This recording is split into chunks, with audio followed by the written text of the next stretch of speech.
if I had a thought in my mind that I wanted to share with Kat, brain, mouth, out to her instantly. I wasn't aware of if she was ready to hear it, if she had just gotten home from work and was frazzled. If I had a thought, I would call her if she wasn't home. Hey, let's talk about this thing. Now I'm like, let me journal it. Let me think about it. Maybe I'm going to sleep on it, look at it the next day, see if she is available, kind of get her consent to talk to her about it, and share it with her. Welcome to Normalizing Non-Monogamy, the podcast where we interview incredible people from across the entire spectrum of non-monogamy to hear their fascinating stories. We strive to bring guests on the show who have a healthy approach to non-monogamy. However, it's important to remember that everyone does it a little bit differently, and the views and opinions expressed by our guests do not necessarily reflect our own. Additionally, we produce this show for entertainment purposes only. Please be aware that we aren't doctors or therapists. Consult the medical professional for anything regarding your health that you might learn about on the show. Enjoy! Welcome to episode 271. We're Finn and Emma, and today we have an interview with EJ and Kat, who were originally on our podcast back on episode 19. So in the early days, summer of 2018, we talked to them. Yeah, so it's been almost 5 years. We'll call it 5. We'll round up to 5. It sounds more dramatic. 4.5, yeah. Since we last talked to them. And so this conversation, you don't need to have listened to episode 19 in order to get a ton out of this conversation. We've determined you could either listen to this one first and then go back and listen, or you can listen to that one and then come to this one. It doesn't matter. It doesn't matter. It is an amazing conversation, and we're super excited to talk to them. Yeah, I was just going to say, as you can imagine, a lot has happened. I mean, think about where the world was in 2018 versus now, and what has happened between then. But it's not then. No. It's currently now. It's currently now. So part of what we talk about is their transition from swinging to polyamory, and not that maybe one of those has been completely eliminated, but it's a great conversation about that transition. We also talk a lot about the impact that the pandemic did have on their relationship. We talk about boundaries. We talk about bandwidth. We talk about ask culture and guest culture. Spontaneous desire, responsive. We talk about a lot of stuff. You know why? Because they're awesome. That too. Also, as EJ talks about, he's made a huge career shift in the last 5 years and is now a licensed master social worker and does therapy and coaching in the relationships and non-monogamy and all of that. Mm-hmm. And he references some workshops that Emma and I attended. Well, one workshop that we've attended so far. Yes. And there's more coming. There are. So the workshop that we attended, there's links in the show notes. You can get there anyway. It's not an affiliate link. We're not being paid to promote this, but we loved the workshop. It was excellent. And it was co-hosted by another former guest. Yes. From episode 8. Yes. Formerly known as Samantha, currently known as Rachel. Yes. And so, again, also an incredible episode and an incredible human and incredible work that they're doing. Yeah, and just a quick note, the upcoming workshops are on February 11th, 2023. And these are intimacy workshops, by the way. Yes. And April 1st. So more information, links in the show notes. And we also talk about it in this episode some more. But we just wanted to throw those dates out there so you had them in the back of your mind too. Yeah. So again, a wonderful conversation with these two. Thank you to both of them for coming on and sharing everything. Links to everything that we talk about will be in the podcast show notes on our website, normalizingnonmonogamy.com.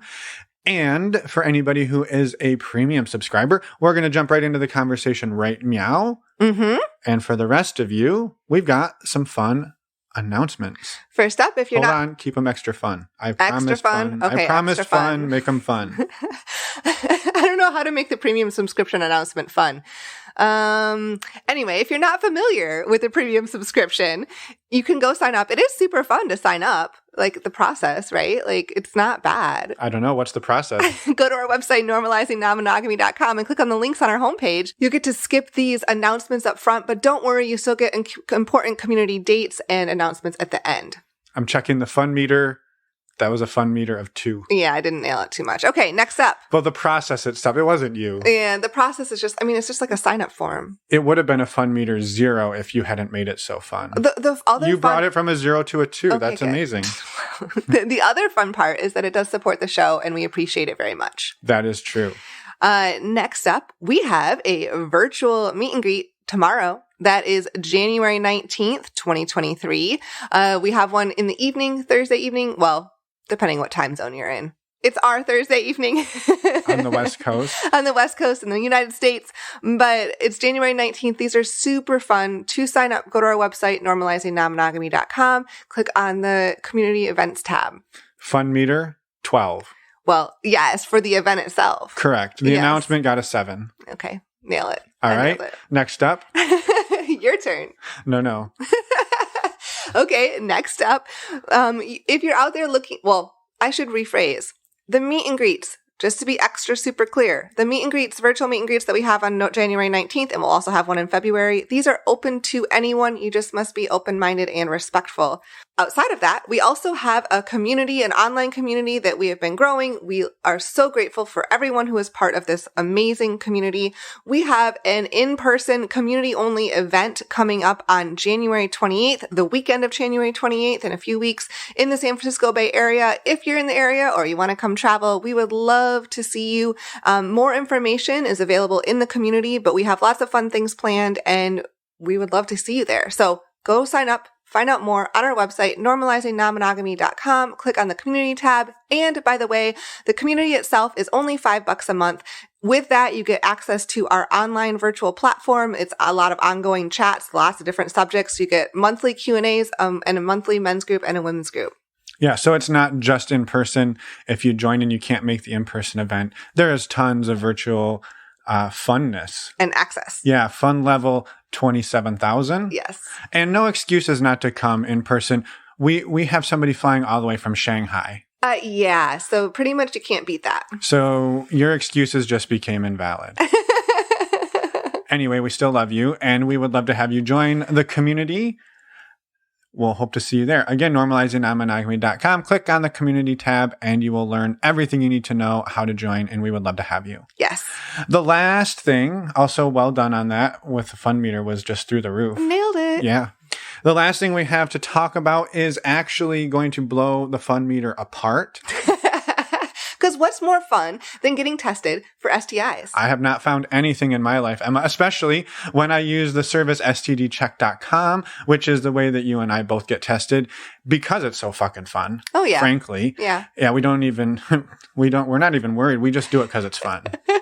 But anyway, the whole point is it's fast, it's easy, it is fun, and you save $10 if you use the links on our website, and you support the show financially, bringing the cost of your test and fun down to $129, and you get your results usually in about 24 to 48 hours, texted to you, and then you go to your online portal, and right there you can show them to anyone and everybody that you want to go and have fun with. Yes. So the theme of today's intro is fun. That was a fun meter of 77,400. Wow, that beat out everything else. That's why I said it was going to happen. Wow. It's easy when you judge yourself. Oh, yeah, you can just make up numbers. Skew the numbers. Yeah. I mean, STIs testing is super, super freaking important. And fun. And fun. And the last thing you can do is reach out to us at normalizingnonmonogamy.com. You click on the Contact Us tab, and you can send us a fun voicemail or a fun email, and we will send you a fun reply back. Yes. And we will let you judge the funness meter of those events. Yes. All right. Activities. And with that, let's go talk to EJ and Kat. Let's go. Welcome back to the podcast, Kat and EJ. We're so excited for an update. We talked to you back way at the beginning of our podcast, episode 19. It's been quite some time, and we can't wait to dig into everything. So thank you so much for being here. Thank you for having us again. Yes, this is exciting. Thank you.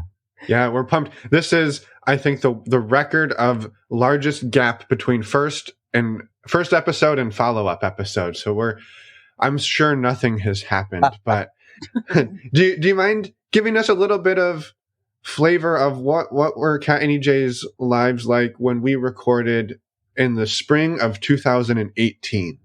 Wow. Maybe where was the journey up till that point? And yeah. I know we all, spoiler alert, we all listened to the episode, so we all kind of remember. When I listened to it, I was like, oh, we sound so young and fresh and a little naive still. You know, there's been some world changing events in between. A few. But yeah, I just remember thinking, oh, how cute. Yeah, I know. For me, when I listened to it again, I'm like, okay, there was a little bit of a spoiler alert where we kind of hinted at my age. And so I feel that I'm in a different space now from being in my early 40s when we did the math in the last episode to, yeah, I am now putting my feet into entering the late 40s. And so hearing that, going, oh, yeah, I agree with myself back then. But the stuff I was agreeing back then was like abstract. This sounds good. Now I've kind of lived it in that last 4.5 years and some adjustments, some global pandemics in between. So I remember seeing the date that it was posted and forgetting that, oh yeah, we did record it just a little bit before that. So for me, I know a big shift was when we recorded that, I was starting to look on the horizon of, hey, I'm about to retire from a 20-year career that defined my 20s and 30s. And I was figuring out what I was going to do, but it hadn't happened yet. And so in these 4.5 years since, I have now been fully immersed in an entirely new career, which has impacted how I see non-monogamy, but I think in a better way and in a way that kind of validates some of the stuff we talked about. Yeah, and definitely excited to talk about that and kind of weave it in. I know we'll get into it in a bit because it's exciting, and we were on your workshop this past weekend, so yeah. we have a bit of a flavor of it. I would say on our end, it was really cringeworthy to go back and listen to ourselves 4 years ago, and we're like, well, we had to start somewhere. But even what you just brought up, like I remember listening to me like trying to guess your age, and I'm like, what was I doing? So anyway, yeah, I'm really glad you brought that up this morning, EJ. Thank you. I needed that. I embrace it now. My age. I mean, excellent. When we did this originally, I wasn't even 40 yet. So to go from my 30s to my 40s, there's been some changes there as well too. Yeah, for sure. Perfect. Well, I'm excited to hear about them all. And so backing up, when we last recorded, you were a couple of years into a transition from more of a casual swinging dynamic to deeper connections in polyamory. Do you mind talking a little bit, just high level, maybe over a couple of minutes, what that journey, how you two got even into non-monogamy, got to that transition point and coming out of that transition point, and maybe we can kind of pick up from there. And Emma's about to say something. I'm just going to add like kind of just a relationship overview of like how long you've been together type thing would be helpful too, just in case anyone hasn't listened to that episode 19. We are about to celebrate our 19th wedding anniversary. But we were together for 2 years before that. Yes. Probably one of the world's fastest engagements, proposal, engagement, marriage, same day. Yeah. I had a little tiny window of like, I had a few days to go visit her because there were a lot of times where we were like living kind of long distance. And I was like, I'm going to take a chance. I think she's going to say yes. And so because I was only going to be in San Francisco for like 3 days for us to visit each other, I'm like, I'm going to book a little appointment slot at San Francisco City Hall. So if she says yes, I'm like, well, guess what? You know, let's make this happen. And she said yes and yes. And there was a beautiful whirlwind.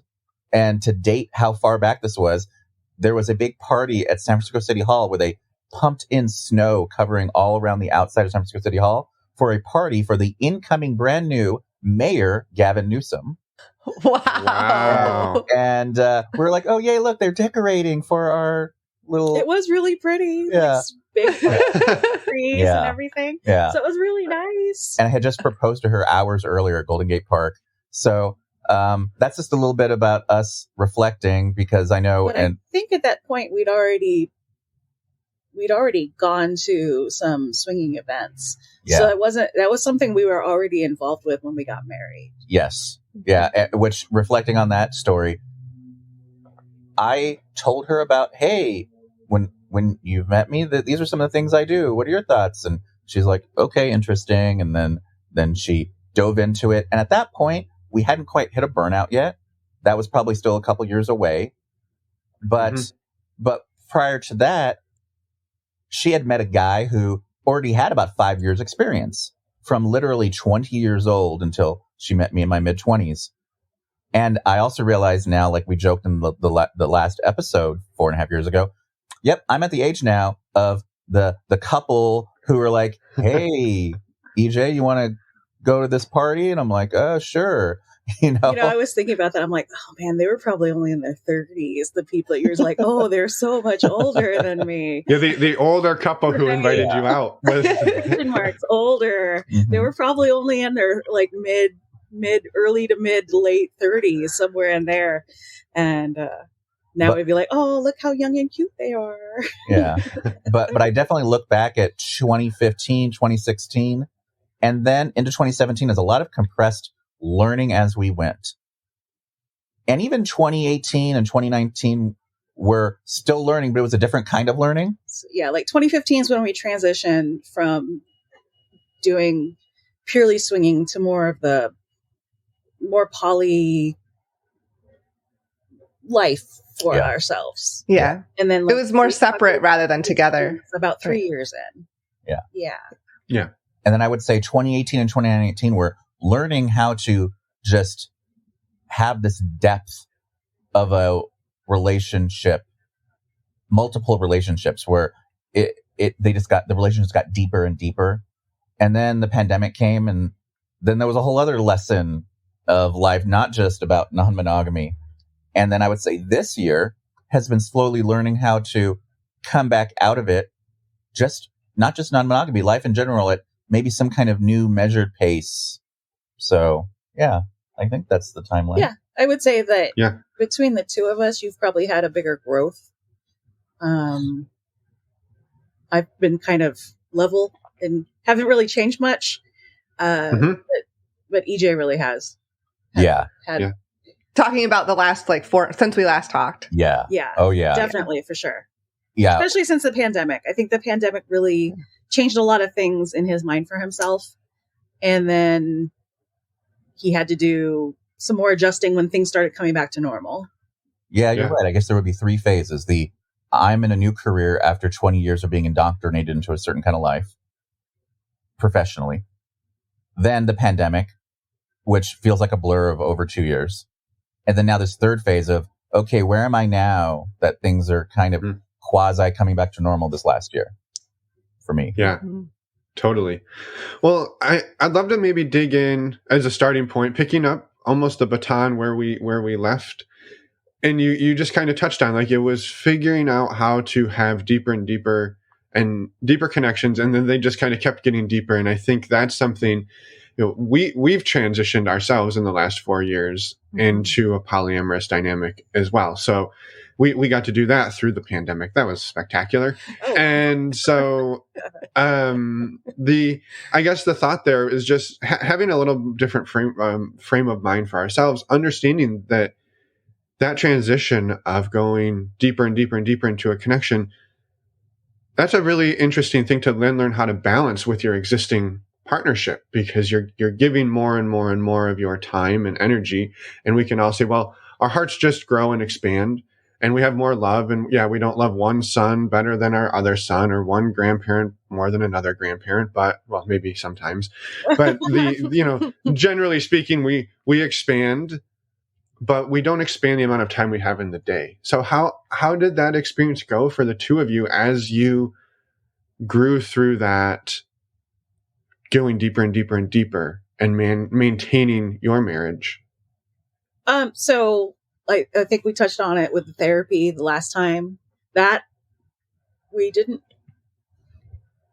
really stop doing. It's still something we're consistently doing. That's been super helpful. But I think when we last talked, I just started seeing a new guy. So it wasn't really an in-depth thing. And I'm still seeing him now. So it became more of an in-depth thing as time went on. But it definitely, I always like to joke that I'm really shallow, that I don't really get deep into things. So when it does happen, it's unexpected and a little deeper than I'm I prepared myself for. But with EJ, we had a little bit of a rough 2019. Even with therapy, it was everything was kind of coming to a head, and then 2020 happened, and it really made us reevaluate a lot of our own selves. I was having a really rough time, and I was kind of taking it out on him, unrelated to poly, but it did affect our lives and our dating and everything. So I'm much better now. But it did right before the pandemic happened. Things were kind of messy. So the pandemic became this forcing function that I guess made us make lemonade out of the lemons that were already existing, and then the lemons that the pandemic brought us. We kind of came closer together, and it really just forced us to have more time. There was a lot less things. There were a lot less things we could do. There were just a lot. So in a way, those things that maybe I wouldn't call them distractions, but they just weren't available for us anymore. All these events, all these other things we were joyfully doing, it forced us to have just a little bit more moment of self-reflection or reflection on our relationship. And I think we came out of it a little bit better. And I feel that if there wasn't a pandemic, there's a chance where we would have been slower in focusing in on some of the things that we needed to translate with each other. We're letting ourselves get distracted by the things instead of focusing on each other. Yeah. Can you talk a little bit more about that process? Or go for it. I didn't mean to interrupt you. Well, I was going to say is that for me, I would say I dove so into understanding, absorbing the concepts that came with my new career as a clinical social worker that I almost needed the pandemic, and then working in the pandemic for that next year or two to kind of understand the things that were abstract concepts when we had our last podcast. I'm like, okay, yeah, that makes sense. But now I understand it more. And I think one of the big things for me is I remember hearing in our podcast, we're like, oh yeah, I think we call them boundaries. I remember kind of laughing that we were like trying to think of what the word was. And now it's like probably a word that is first month of almost all of my clients were going over their boundaries. And one of the biggest boundaries that's difficult, monogamous or non-monogamous, is time boundaries. And the thing that I mentioned, I'm like, don't feel bad if you don't have healthy time boundaries.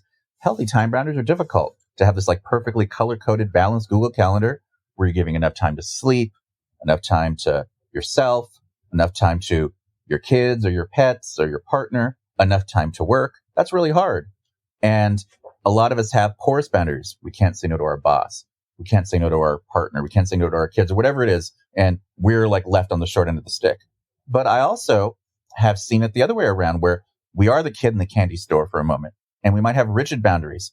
Ooh, I'm all excited. I'm doing this. And then somebody else is left with the short end of the stick, whether it's another partner or our own sleep or whatever it is.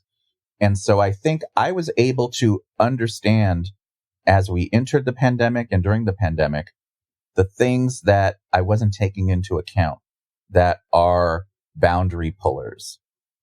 And so, for example, not every relationship is the same. Not every person is the same. Some dynamics are going to pull bandwidth more and we don't notice it. Or a relationship starts a certain way and maybe it's kind of chill, not a whole lot of a bandwidth pull, or it's like a bandwidth increaser. It's like giving you energy. And then over time, things change about what people need in the relationship. And I was able to kind of realize that. And like for me, from 2015, when we started transitioning into polyamory, until 2018, 2019, I, for example, didn't have a lot of bandwidth pull from my work, my profession. I was kind of in this like retirement mode. Hey, I'm about to retire. Don't got a whole lot to do. And then all of a sudden, I like, oh, now I'm doing a job I love, but a job that is definitely pulling my bandwidth. it was a new partner. And so I think understanding we have a lot of other things in our life that our partners taking from our bandwidth.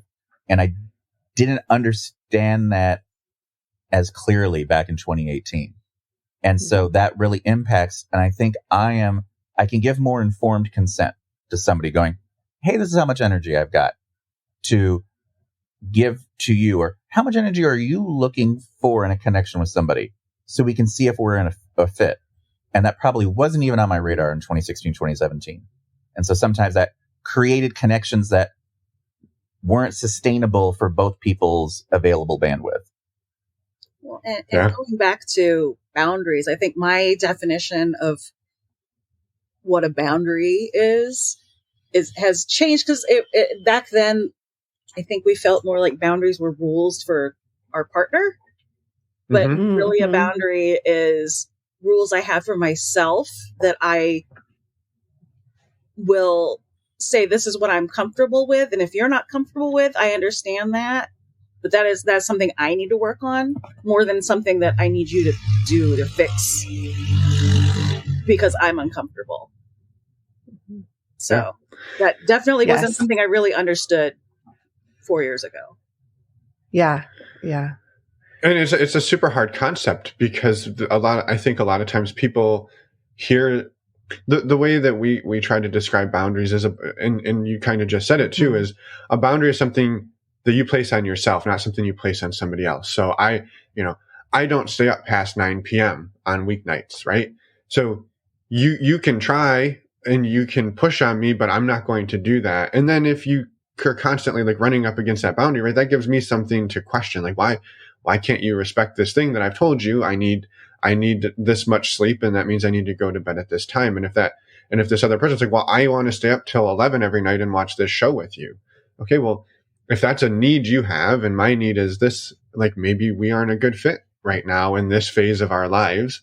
And it almost can come across as an ultimatum, but it's really just you saying like, no, this is what I need for me to protect me. And sure, there's some flex here and there, but largely this is what I'm doing. And I'm not saying you have to go to bed at 9. I'm saying I'm going to bed at 9, and you can do whatever you want, but it's not going to be with me unless it's laying next to me in bed while I'm asleep at 9:30.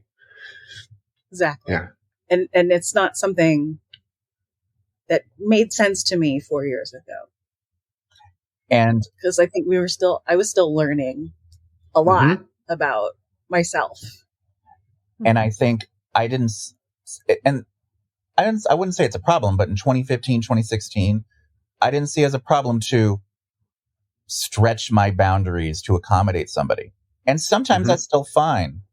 But now I think I understand my like right and left limits a bit more. So like, for example, I'm just a kind of a person who likes my time a little bit more structured. Well, a little bit of spontaneity is okay, but not really my thing. So my preference is, hey, partner, I kind of would like us to confirm what our plans might be by X amount of time. Totally valid if I meet somebody who goes, you know what, I don't really know what I want to do this weekend until like Friday afternoon. That's just me. I'm like, that's cool. Our boundaries might be kind of different here. So we might only fit in this kind of context. Back in the day, I would have been, okay, that's fine. And over time, that probably would have created some strain because I wasn't hearing or, respecting my own boundaries. Yeah. And in some ways, those types of situations can create resentment too. Mm-hmm. Yep. Well, and I think that's a great example because it's a little, I guess maybe a little more practical than the one I said earlier. But I think what's interesting there is you can, like, to find a happy medium would be maybe something like, well, okay, I hear you. It'd be really great if we could have that plan by Wednesday. Mm-hmm. If we can't have it by like maybe Thursday, I might make plans for this weekend. And so you're welcome to wait until Friday afternoon, but understand that I might be busy at that point because for whatever reason, I like to have my plan shored up by Thursday. So if we could do it Wednesday, great. If it's not till Friday, great. But understand that when you ask, I might not be available anymore. Exactly. And I think I am doing better now, especially these last few years, at realizing that's not a personal slight for either of us. Mm-hmm. We just see XYZ a little differently. And so, for example, I know with Kat, there was probably times 3-5 years ago where if our boundary didn't match, I wouldn't like slow down mentally to think about it, and I'd take it personally. And so now I'm kind of like, okay, like we don't always have to see a thing the same, as long as we're slowing down enough to understand that and not personalize a boundary mismatch, so to speak. Right. And so I still have the partner that I've been seeing for the last 4 years, but I just recently kind of started seeing someone else, and they are really bad with time management. It's more of a, hey, it's 8:00 on a Friday. Are you busy? Yes, usually I am busy on. Yeah. By that time on 8:00 on a Friday, if it's either that or I'm going to bed. So, it's a self-limiting kind of arrangement, so it's probably not going to go in the same direction that my other partner has, where we see each other pretty consistently once a week, same day every week. It's a set kind of it's a set appointment we have with each other. Yeah.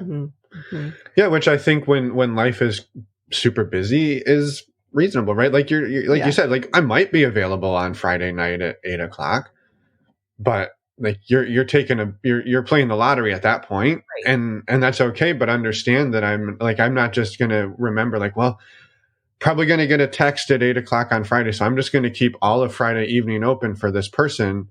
And I'm going to throw away my ability to do anything for myself because they might text me or they might not. And so it's not really fair for you to clear your schedule.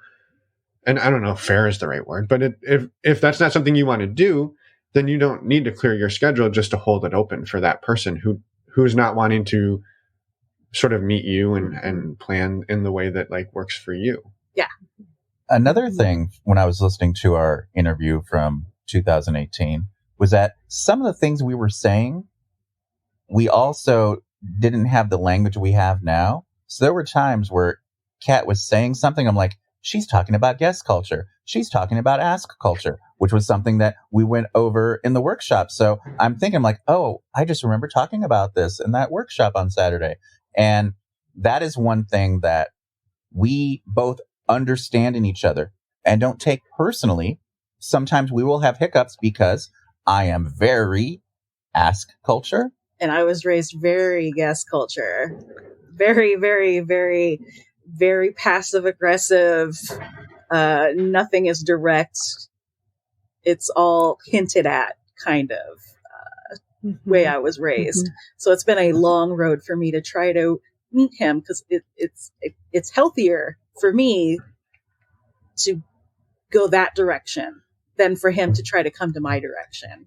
And for me to slow down and remember, sometimes I am unintentionally steamrolling or putting somebody in a corner by what I think is, hey, I'm just asking you something, not realizing, oh, I feel really uncomfortable if I say no, so I better say yes. Because that doesn't even register in my radar for me. So because you would never do that. You would never just say yes because someone's asking you. You would definitely have to think about it before you said yes and not worry about disappointing the other person. I'm so comfortable saying no that I forget that is something that's really uncomfortable for people. And for sure, when we did our podcast 4 or 5 years ago, I kind of understood it abstractly, but I understand it much more. I think we both understand it in each other much more now than we did 4 or 5 years ago. Yeah. Do you mind just really quickly describing the ask and guess culture so that our listeners can understand? Even with like a quick example would be probably the easiest. So an ask culture person, let's say they need to borrow $10 from somebody. They might go up to another ask culture person and say, hey, I lost my wallet and I have to go get this thing. Can I borrow $10? And if the other person says, no, I don't got it, they're like, okay, cool, no problem. But if they go to a guest person, the guest person might give it to them even if they don't have it because they might feel like they're kind of put on the spot. Or a guest culture person, if they need to borrow the $10, instead of asking directly, it might hint around it. Oh yeah, so I lost my wallet there today. I gotta go. pay for this thing? And they're not going to ask. They're hoping the other person reads the cues, and offers. And if they go, and the ask culture person might think, okay, that's a bummer. They're not asking me for anything. Okay, man, that's a bummer. And walk away. And the guest culture person might go, oh gosh, I guess they don't want to lend me the money, and I feel bad about it. Whereas another guest culture person who can read their cues already knows, they're giving me the subtle hints and cues for the ask. And so that was kind of a bad example. An example, I'll share one more example really quick, is asking for a ride to the airport. Somebody might go, yeah, so I got to go to the airport on Sunday. I got to be there by this certain time. And the person go, oh, cool, where are you going? Oh, I'm going to Miami. Okay, have a great trip. And not realize that they were hinting at it. Whereas the guest ask culture person might go, hey, I need to be at the airport by 10 o'clock on Saturday. Could you give me a ride? It just be really straightforward. Neither way is right or wrong. A lot of times it's how we're programmed, how we grow up. And an ask culture person is usually black and white. You get it. And hopefully, ask culture people don't have an emotional attachment to the outcome. You can't give me a ride? No problem. Guest culture has so many different nuances. You have to read so many different cues that even two guest culture people could be on different pages. And you throw that into multiple relationships and polycules, you're gonna have misfires. I see it all the time. So that's kind of luckily we don't see it in our relationship. I was like, we live that all of the time, I feel like, and talk to people all of the time about it. Yeah, this is one, and I don't know that this is a healthy approach, but it's fun sometimes. Which I'll know exactly what she's trying to ask for, but I refuse to do it until she asks for it, because she'll start are you busy this afternoon? I'm very much like Kat. Am I busy this afternoon? Yes. Oh. And then it's sorry, what would you want? You wanted something, and you, instead of just asking for the thing, we play 20 questions. And that's what I'll get to a point. Sometimes I'm like, why are we playing 20 questions? What's the thing you're actually asking for? Oh, well, I was just asking if you could bring me a seltzer water out of the fridge. I'm like, right. You could be halfway done drinking that by now if we had just asked for it, 7 minutes ago and we started the game. But we're learning, and we're figuring it out too. And it's not something that no one ever teaches you this shit. No. It is something that I would say I didn't really understand how to have a radar about it with a connection. I would say now, in this last year or two, that is almost something that's would be part of the initial getting to know somebody, figuring out what is their culture. I don't want to change them to an asker, but I understand if they are a guesser, I might want to give them options when I ask a question instead of a yes or no, to pull out of where they're coming from. And so, for example, a lot of my clients say when it comes to sex, I am really guest culture, and I get really uncomfortable if somebody's really direct with me. Or on the flip side, they might be very ask culture in this one area where they're like, hey, I've had some past trauma. I really need you to be clear and direct with me and tell me exactly what you want, or I'm going to get really anxious of the unknown coming up. So it can really vary.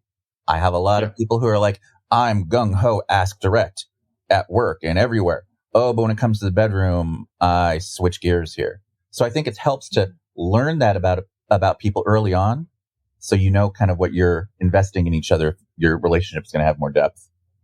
Yeah. I know there's a lot of online quizzes, or online quizzes to figure out what you are, or is it just something that you kind of know about yourself? I think it really depends on the context, because some people can be asked in some relationships and guess in others. So I really think it's just being intentional, slowing down, I would say. Because I love doing those online quizzes and figuring things out about myself. Yeah. I feel like this is one of those where you can just ask your partner, hey. Guest culture and ask culture are both just fine. I want to make that clear too. Navigate them. This is too on me, right? As the asker, or I'm more of the asker versus the guesser too. I can translate a lot of the things, and I can see when she's going down this path of, I'll get 4 or 5 questions about something, and I'm like, I really, at this point, I do help out. I'm like, what are we doing? Like, what are you trying to get at? Because I can see you're stuck and you're, for whatever reason, you don't want to ask for the thing. So what are we doing? And we can usually cut through a lot of that. And some days I'm feeling playful and I'm like, nah, I'm just going to make her work for it because, we'll do it that way today. So, but it's not always on her, right? I also have to recognize that me being direct, like you said, can be off-putting. And so, meeting each other in the middle is often where we do land, but can still have fun with it. I think the topic can be a good playful discussion when both partners are curious and calm and rested and can have that dialogue, not in the middle of a conflict. Yeah. But yeah. I know the big thing, the other thing that I've heard people say before is that an ask culture person sometimes can see guest culture as, why are they being so shady? And they take it personal and they like, why can't they just come direct and tell me? And then the guest culture people have told me, hey, that ask culture person seems like a bully and so pushy. Mm-hmm. And so I think just both being calm and understanding the differences and not personalizing it. And that's one thing that I think I've gotten better at, is not personalizing it and realizing, hey, mm-hmm. we just have different language that we're using here. Mm-hmm. Mm-hmm. Yeah. Well, and I think for me, the big realization was just that other people do things differently than me. And I think that's a big one, because I would get frustrated, like, why can't you just ask? And it's like, well, okay, I get it. We just do it different. And that's given me a lot of like ability to pause and not get as frustrated about it. To your point though, if you're in the middle of something heated or stuff's going fast and you're like, I just wanted to move through this and be on to the next thing because it's a busy day. And instead you're caught in this cycle. Then I know I get a little bit triggered on it and I start to like, just ask. It's more than me just having, for example, to translate Kat, I'd have to translate another partner and mm-hmm. their partner and her partner, and anyone that's a missing link could lead to this like explosion in the polycule where, oh, your boyfriend said this, and having an assumption that they meant something when it was like a guess, or they asked me something. How could they, So I think it's just layers and layers of exponential understanding that's helpful if everybody kind of slows down and we all understand mm-hmm. where everyone's actually coming from. Yeah. Mm-hmm. Great point. Yes. So there was a little bit of learning there. I was like, we went down a little bit of a rabbit hole, but I think it's super important discussion. So thank you for diving into that a little bit. Yeah. A lot of the concepts that he teaches and like shares with people, I found really helpful. And he does share, he's in a book club and he does share a lot of the readings and stuff with me. So I kind of understand what he's talking about. That's so funny. So I don't want to badmouth other books, but I remember there were 2 books mentioned in the podcast 5 years ago that I'm like now going, those are not the books that would be at the top of our list anymore. But back then, that's kind of all we had. And there's been an explosion of books. And so I don't get paid for this, but there are books that have come out since then that I would feel are much more affirming and give much more patience and space for people that are exploring non-monogamy. You probably have already heard of Polysecure. Mm-hmm. My book club is like, yes, we like that one. And another one just came out this summer that we like. And it isn't only for the people of the title, but the book is called The Anxious Person's Guide to Non-Monogamy. And it just came out a few months ago. And so far, our book club of therapists who work with kinky and poly non-monogamous kind of world clients, we're like, yeah, we like this one. It's approachable. It's not too preachy. It gives some space. And so we're seeing that a lot now, that there's a lot more compassion and patience given instead of this is the way you should be non-monogamous. There's hey, we're all going to kind of find our way and, give patience with it. And so that I feel has changed. I want to say in 2018, we were about to enter that world of, hey, let's have some kindness and some compassion and patience. And I want to say we entered polyamory where a lot of the discussions were, hey, this is how we should do it. And so I think that is one shift. There's a lot there's a lot more out there. There's a lot more podcasts, including yours, that I think are giving people like just, they're going to feel better about themselves, that it's okay to make mistakes and it's okay to kind of learn, and we're not really being preached to on how to do it a certain way. Yeah. Podcast, and we still have our social group. It took a break over the pandemic, obviously, because we didn't want anybody trying to socialize with each other. We did have some online social things a couple times during the pandemic. It did take a break, though. We all got Zoom fatigue. Yeah, everyone was tired of looking at everybody on screens. Mm-hmm. But we recently brought it back in person, and it's been pretty popular. We had about 30-something people at our last in-person social discussion group. And it was about, making poly friendships. It wasn't just, specific to dating. And it was really nice. Yeah. And we had people from Delaware, people from Virginia coming all the way to Maryland. So it's something people are really looking for, is that social, educational thing right now. Me setting healthy time boundaries, though, I only have so much time now to help co-facilitate it. So I have a lot more of my friends who are helping out and colleagues helping out run it. And we're only doing events at about half the pace that we used to.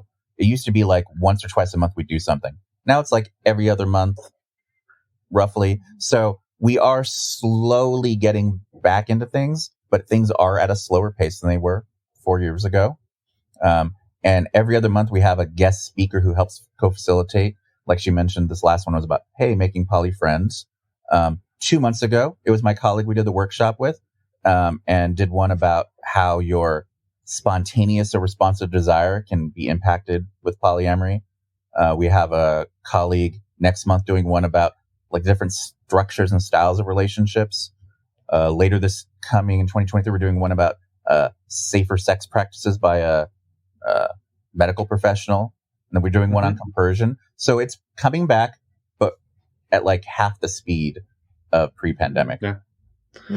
That's amazing. And I'm excited that resource is out there. And again, we'll get links and we'll put stuff in the show notes so people in that area can find it. It sounds like it's fairly regional. It's probably going to be, it's not necessarily streamed online or anything, correct? No, we've talked about that, but it's like for people's privacy right now, we're not streaming it online. Yeah. Totally. Yeah. Thank you for touching on that. We were going to ask, so we appreciate you you bringing that up too. And maybe one thing I wanted to kind of bring around is we've talked a lot about things that you've both learned or ways that you've both grown, and almost all, if not all, of the concepts we've talked about are really relevant, not just in non-monogamy, but in really any relationship. It could be a friendship, a family member. And they're really not even relationship concepts. A lot of them are just personal growth, understanding who you are. And I think it's just important to highlight the last time we talked, you were many, many years into non-monogamy and 3 years into polyamory, and still didn't have words for any of these things. And so I think just for anyone listening, like giving yourself a little bit of a break that like, okay, you're 6 months in and you haven't read The Ethical Slut, Poly Secure, More Than Two, every single book under the sun. Unless you're struggling to understand some of these things. And like, we're still struggling. You were struggling after 3 years and now 5 or 6 or 7 years in. Yeah, absolutely. So we're still learning and growing. So it's, I don't know that there was an exact question other than maybe like, what are some of the personal growth pieces that each of you have come up against and how you've worked through those? Because there's just so much that we've all experienced in the last 4 years. So there's a book. I have it not in front of me, so I'd have to go find the title. But it's actually a book written by somebody who has a PhD in linguistics.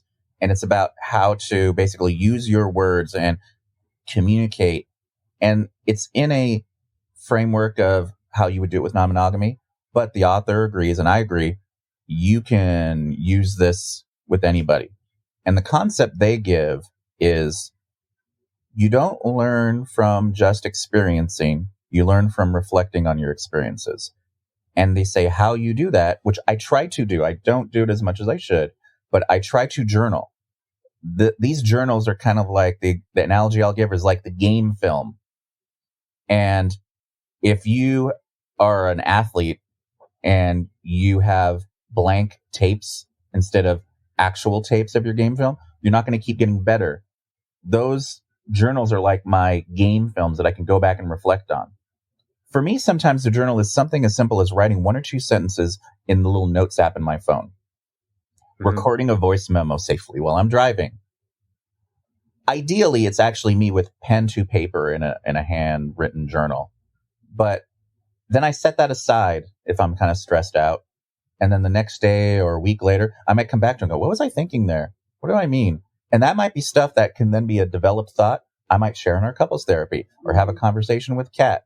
So that's something that I know helps me and I try to do. Even myself, I probably should do it more. But I think that's a tool that I probably really wasn't using or didn't understand as much 4 years ago. And for me, I learned by making mistakes. And I'm like, oh, don't do that again. Or, yeah, that was okay, even though I made a mistake. So I tried the journaling. It wasn't for me. It's not going to be for everybody. Yeah. Making the mistake for me is the way that it ingrains in my brain to not repeat that again. I don't remember where I was in 2018. You might remember, Kat. But I used to be the kind of person, I know definitely before 2018, that if I had a thought in my mind that I wanted to share with Kat, brain, mouth, out to her instantly. I wasn't aware of if she was ready to hear it, if she had just gotten home from work and was frazzled. If I had a thought, I would call her if she wasn't home. Hey, let's talk about this thing. Now I'm like, let me journal it. Let me think about it. Maybe I'm going to sleep on it, look at it the next day, see if she is available, kind of get her consent to talk to her about it and share it with her. And that's definitely something we worked on in therapy. Yeah. Because I was like, I can't always be on like that, and I'm not ready for it. And then, even then, when he would have it on his mind, he'd want my answer right away. And I definitely need to marinate on things first before I respond to them. So it wasn't working very well. And I want to say in 2018, I was either just learning that concept or it was still kind of abstract. Now, it is something that I am comfortable and is my preference. And I would say even Kat has gotten used to me going, I'll get to you later. I'm still kind of thinking about it. That was probably something that she never had heard from me. Well, 5 years ago. In the past, if he'd said something like that, I'd be like, I did something wrong. It was right. I messed up. And I would take it on as like this guilt thing. And now I know it's just part of his processing. Yeah. Yeah. We may have learned this one as well. I was like, you two are describing some very close to home things for us. And yeah, our approach is... It's not just a poly thing. It's any kind of relationship. Exactly. Yeah. It totally is. Yeah. And our piece was recognizing really that we would, especially now both being home and working from home, it was so easy to be like, oh, I have a thought. I'm going to walk out and talk. And then 2 hours later, we're like, uh-oh, we didn't get any shit done today because we just been talking about this thing. And so I like maybe 4 or 5 months ago, I created a Word doc, a shared Google Doc.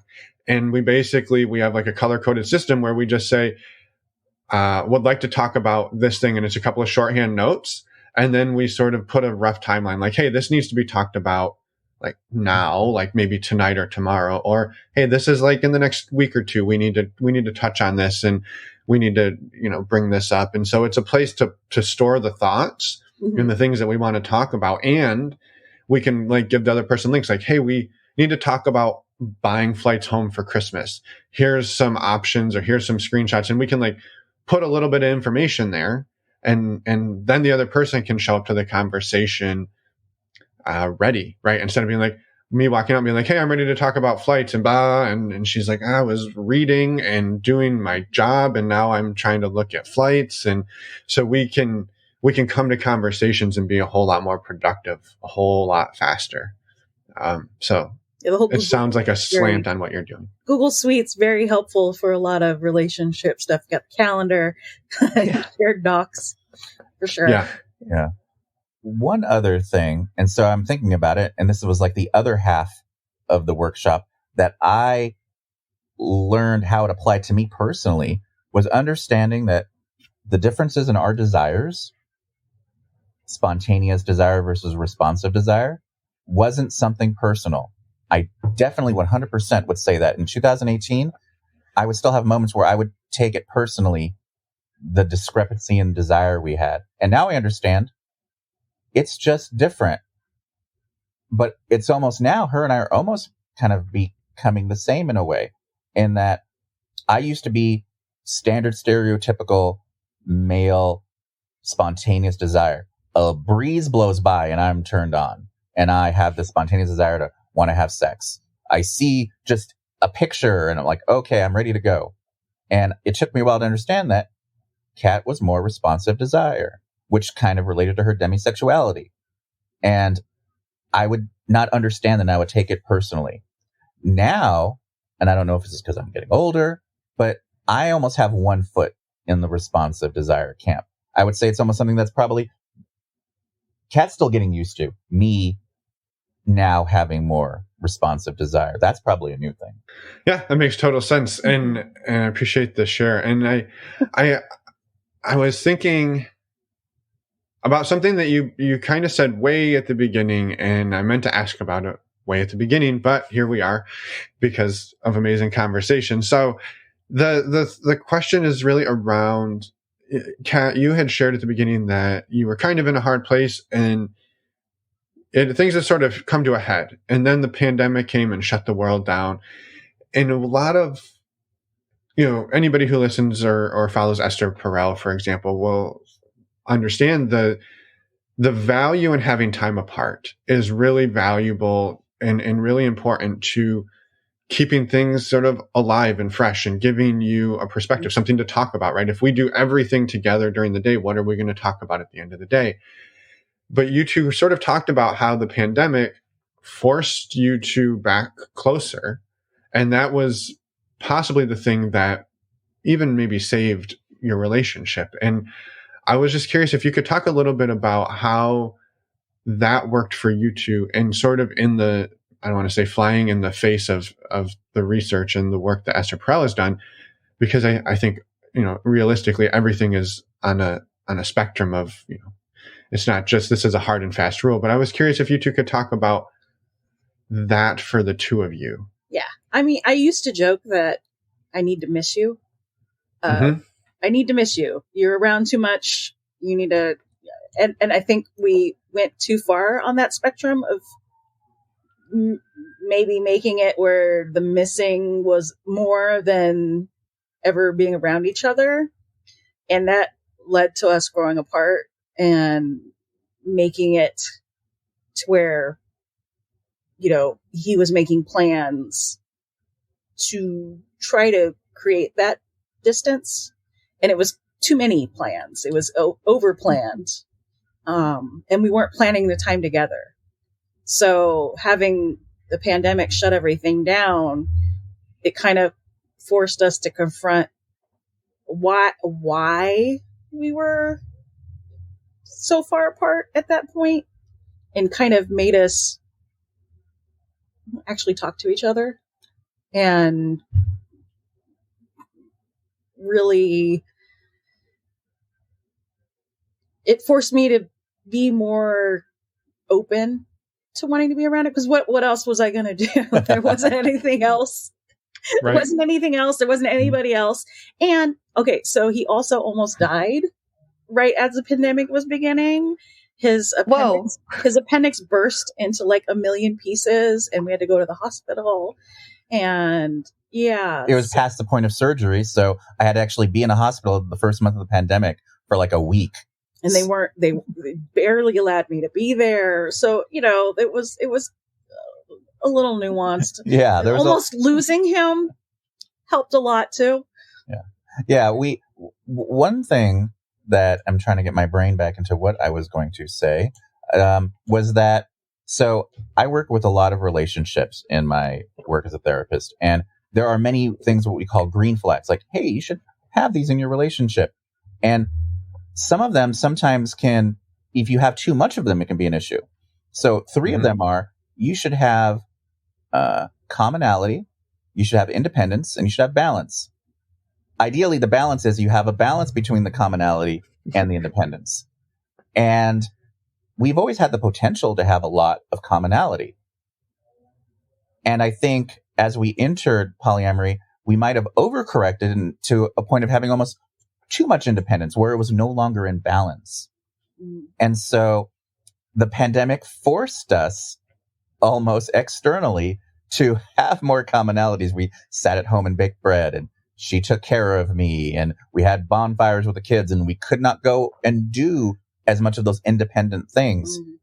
And then as we started to come out of the pandemic, we had a lot more awareness of what quality instead of quantity was in both. Which is a huge point.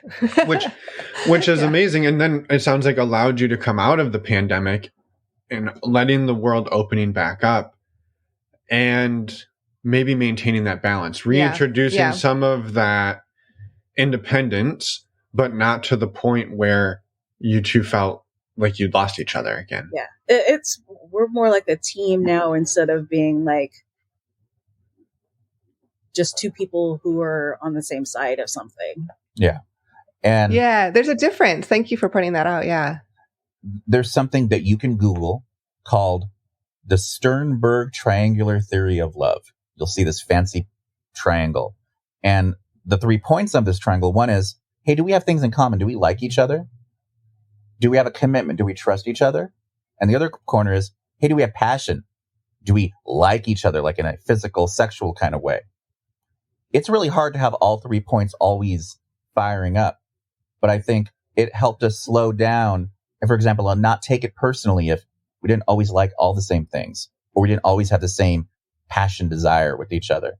But I would definitely say in 2017 or 2018, wasn't maybe understanding that as well. And so maybe would take it personally and go, okay, well, I'm going to go be independent and go get some of these corners elsewhere. And I think the pandemic helped us see it with a wider perspective. Sure. Yeah. Well, I was just going to say on that too, though, that you can, I imagine, maintain a relationship or even a healthy relationship if one of those corners isn't sort of firing. If you and your partner have had that conversation, like, hey, there isn't, maybe a super raw, passionate desire here, but we really love doing these things. And so our relationship is going to sort of stand on these 2 legs. And we have that mutual understanding that some of these other needs do come from other places. And or understanding that it takes longer for someone, depending on how their desire functions, to push on the gas pedal. And it just takes time and patience. And then if you throw ask and guess culture in there, knowing, hey, how do we ask for it? Or how do I guess how my partner wants to talk to me about that? We there's just so many factors there that we were able to slow down and practice, I would say, during the pandemic. Yeah. I love it. I was realizing too that we haven't really discussed, I just wanted you to touch on this, what your relationship structure is at the moment. Like what does it look like? I know Kat said you have one of the same partners from 4.5 years ago, but what does it look like for you two at the moment? Yours has changed. Yeah. So mine has changed. I realized as we entered and as the pandemic went on, my career became a very significant relationship. Like my doing this job, like I actually have more joy and pour more energy into it now, this retirement part-time job, than my previous 20-year career. So I realized that, hey, I only have so much bandwidth. So I have been very slow and intentional about not trying to offer more, not biting off more than I could chew, so to speak. So for me, I have been very slow this year in building connections that aren't going to like make me go underwater or promise more than I can to somebody else. So right now for me, I would say I don't have like another, if you want to call it anchor, serious consummate partner right now. I would say I have connections that we have an understanding of where each other's boundaries are and where we fit. Do I love the idea of having another deep poly relationship that is consummate and takes up a fair amount of bandwidth and is bringing everybody joy? Yes. I'm just really patient about knowing that, hey, having that ability is a privilege, whether it's having the finances to do that, the time to do that. And I know in myself, I'm not there yet. And so I'm hoping that maybe in a year, I'll have a little bit more free time. I'll be able to put some more energy into those workshops and less energy into my clients during the week. But right now, it's a couple connections that are more manageable and we are on the same page and boundaries and wavelength. But with the hope that one day I have the bandwidth to offer more. Mm-hmm. Like, so yeah. But Kat and my work are kind of my primary relationships right now. Yeah. Yeah, makes sense. And I love too, I think, one thing you kind of described in the other conversation and even just touched on it here is at the beginning when you opened up to polyamory, it was almost like you had NRE for polyamory. And it was like, I'm going to go on dates with everybody and anybody that I can come up with. And now you've like sort of come around and you're like, well, that was a lot of work. Maybe there's a better way for me to do this. Yeah. So a lot of my friends were like, what happened to you during the pandemic? Because I kind of became an introvert for about a year and a half. I was like enjoying just staying home. And he was talking about we're going to move to the country. We're going to move away from everything. And we'll just have our little quiet patch of nothing in the country. There was a phase and where it's not like him at all. Yeah, there was a phase where I'm like, let's go off the grid into this quiet wilderness. It was a phase. And I'm always like, okay, all right, you go ahead and like research that. I know it'll pass. And so it has passed.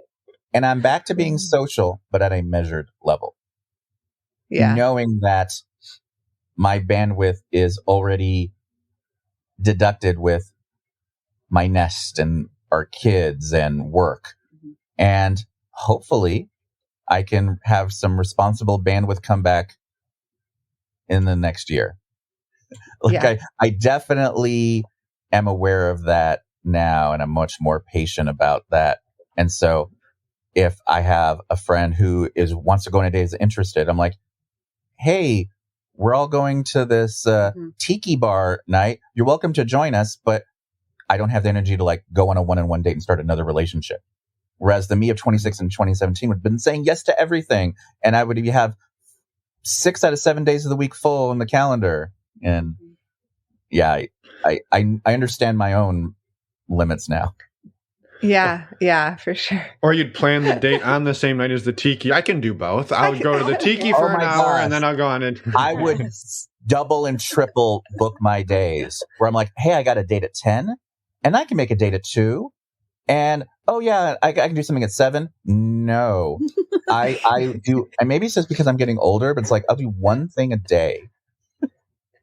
At least that's where I am. You did a run and then. Yeah, that's right. Yeah. Yesterday I did a 5K and then an event. So that was an exception. But I guess for me, I don't want to have multiple days where I feel like I really have to engage and connect with people. I didn't have to connect with anybody very deeply at a 5K, and I have to connect with anybody very deeply that night. So yeah, I definitely realize it's quality, not quantity anymore. Yeah, getting back to that quality versus quantity, which is, it's so important in all relationships with yourself and with other people to keep that measured and understand, like learn where you're at with that and what your needs are, and then figure that out in your relationship. Because I think a lot of your relationships you have now are based more in friendship than on the passion side of things. So I think that's been a nice change too. Yeah. I would say that, I've just slowed that down. I don't think I used this analogy in our last podcast, but my friends almost call it my middle name, slow s'mores. Is that when people roast marshmallows, some people like to dip it in the fire and it's exciting and it burns and it's fast, but it's kind of maybe cold in the middle and they can have a bunch and they're fast. And I joke that my preference is to take my time on the edge for a few minutes so it gets really golden brown. My friends are burning up and eating 3 s'mores, but I'm taking my time. I prefer that, but I understand not everybody has that patience to do that. Yeah. And how about you, Kat? You're still seeing the same person from 4.5 years ago. Where are you at, I guess, in your relationship? It hasn't changed much. They've moved. They were within 20 minutes and now they've moved to the DC area. So it's become a little more complicated to see them, but I still have the commitment of once a week seeing them.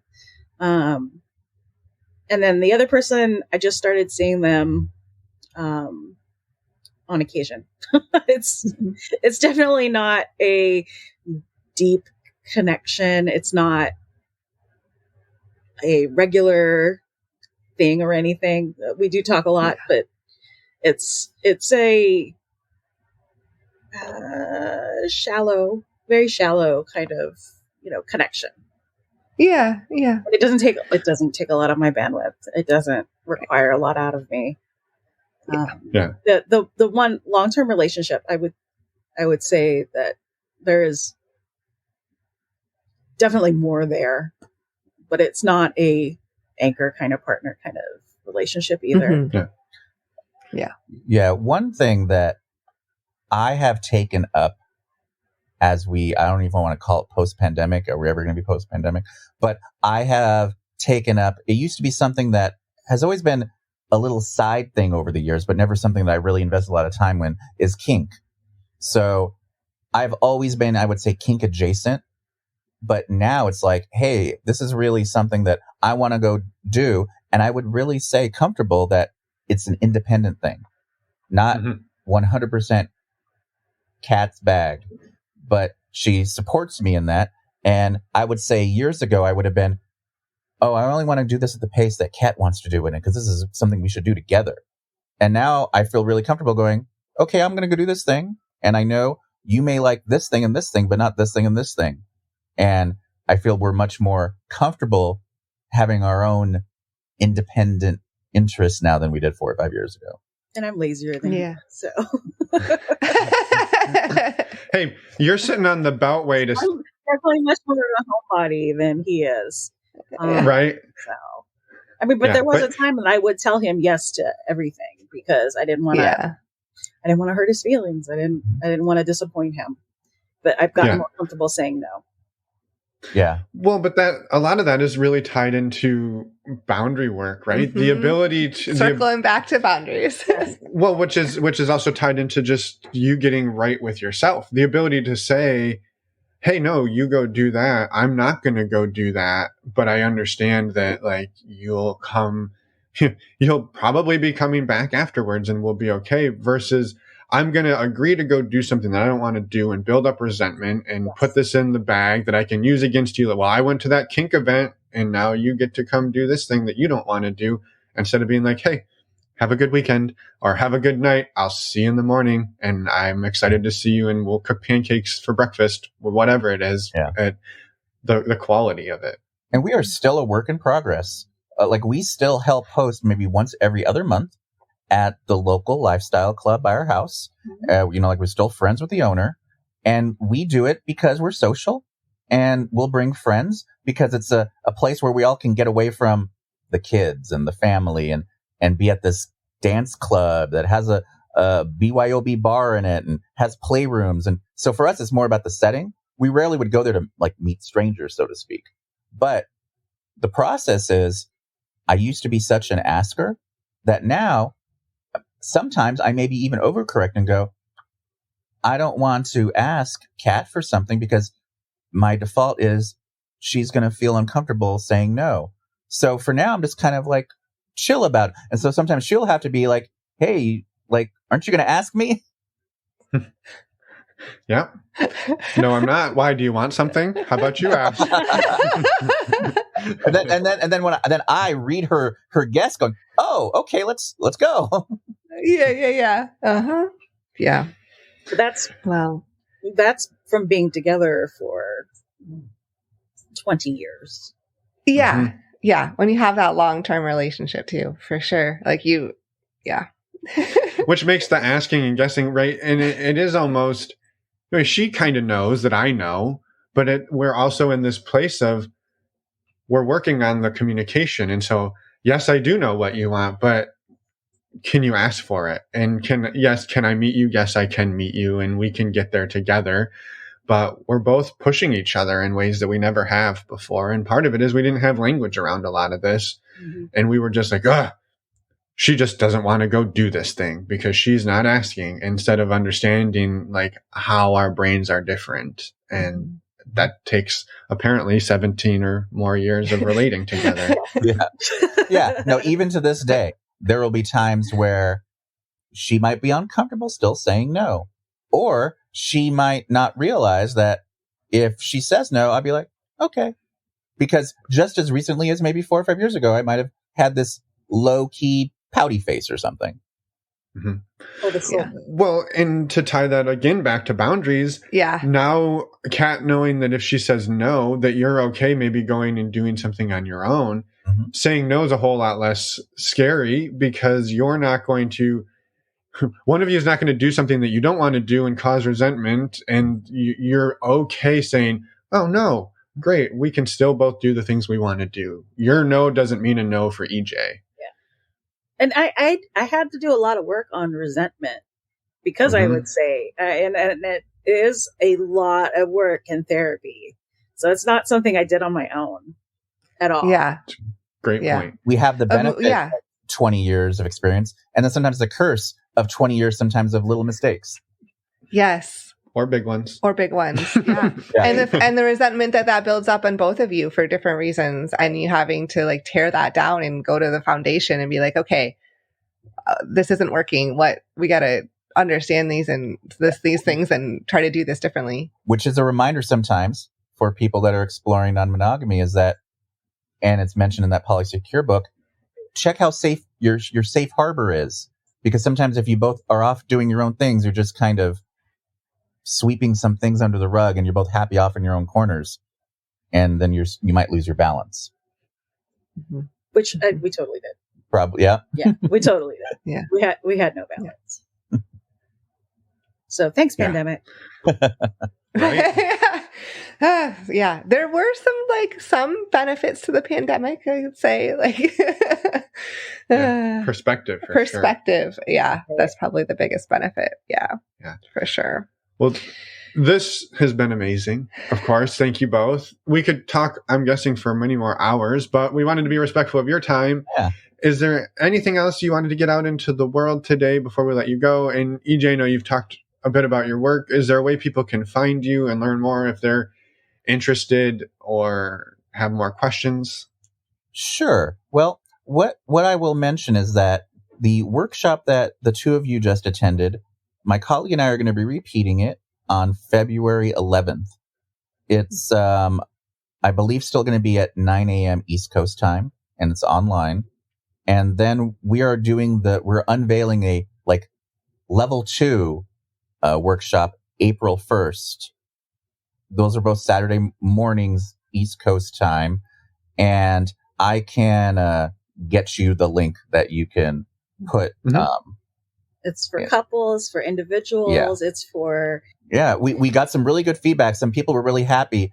And we try to create as safe a space as we can for both monogamous and non-monogamous, or people who are questioning. And so we're hoping to continue that. That is something that gives me energy. I don't feel drained after those. My colleague and I were both really excited and actually went out to tiki drinks and kind of celebrated with friends that, hey, we're really happy. This was our second iteration. And that would be that. And as far as the Mid-Atlantic here, the group that meets every other month, that you could still find if you use FetLife. And I believe it is PODS, PODS, hyphen Maryland. And that is kind of an access for people. It's more public. And then if they want, they can get more details from their message there if they want to access the secret unlisted for people's privacy Facebook group. It's a very welcoming Is the only way to get in there through FetLife for I guess for anybody who's maybe interested in poly but doesn't really want to create a FetLife account? Or interested in non-monogamy? So the next meeting, which is going to be in January. Let's see. I don't know if this will have aired by then, but it'll probably be in mid to late January. So we'll get it out right before the other workshop. Okay. They meet every other month. The next one will be March 6th. In March 6th, it meets in Columbia, Maryland at there's a place called Union Jacks, and it's 6:30 p.m. East Coast is when it starts in person. But the first hour is like mingling. Then there's an hour of conversation, and then people are mingling after. The March 6th one is going to be about safer sex, and we have a healthcare professional who has come to all of our events for the last 5 years, giving this every year. They update it on the latest and greatest, and they're going to even have updates on how COVID can affect people's sexuality and what are the things you want to ask your doctor when you want to get an STI screening. And so they update it because things change science-wise every year or so. Mm-hmm. So that's going to be the next one. Awesome. Well, information for all of that will be in the show notes. Yeah. Thank you both. Thank you so much. And yes, just a quick plug. We did attend your intimacy workshop this weekend, and it was fantastic. So we would encourage anyone listening to attend the next one. And a lot of the things that we talked about today are covered in that, and this wasn't even an intentional.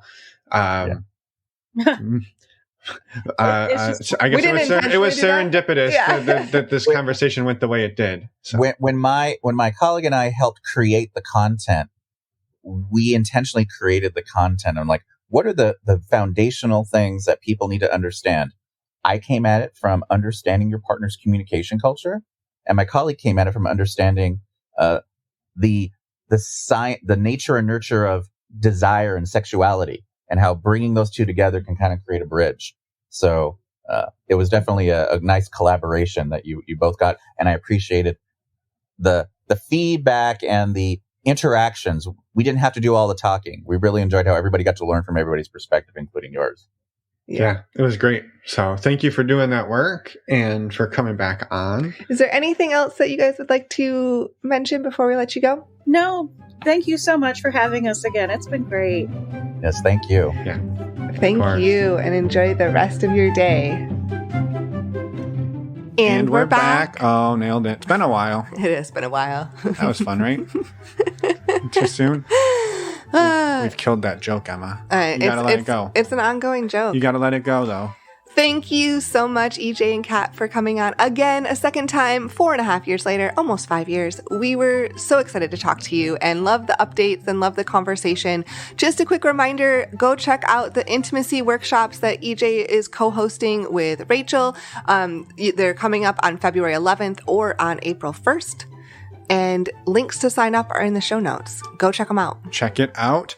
We also have a virtual meet and greet tomorrow. That's January 19th. So you're going to want to not miss that. Definitely don't miss it. No, come join us. We'd love to have you. And next weekend, the weekend of January 28th, we are doing an in-person community retreat for anybody who is a member of our virtual community. They get to come and be part of it in person. So there is more information posted on our website. Again, all of this stuff, normalizingnonmonogamy.com. You'll find your way around. Yeah. We believe in you. Yeah. And next week, we have an amazing conversation with Casey. So come back in a week and listen then. Can I share why I think this one's so amazing? Go for it. Because the topic is hot wifing. Mm-hmm. And one would think, oh, it's just one of those. But it is so deep. it's like very little about hot wifing and sex and so much about relationship and the journey that Casey and her partner went on together. Yeah, it's an amazing conversation. And that's not to assume that all people who do hot wifing are just shallow, vapid beings. Oh my gosh. You're like digging yourself a hole. I'm digging out of the hole. And you're trying to get out of the hole. But I feel like you're just digging further. I'm digging out of the hole to say that this conversation blew my mind and I loved it, and so I'm really excited for it. That was the whole point. It is. It was amazing, and we're excited to get it out there next week. Next week should be fun. And I think that's it. Bye, everyone. Thanks for listening.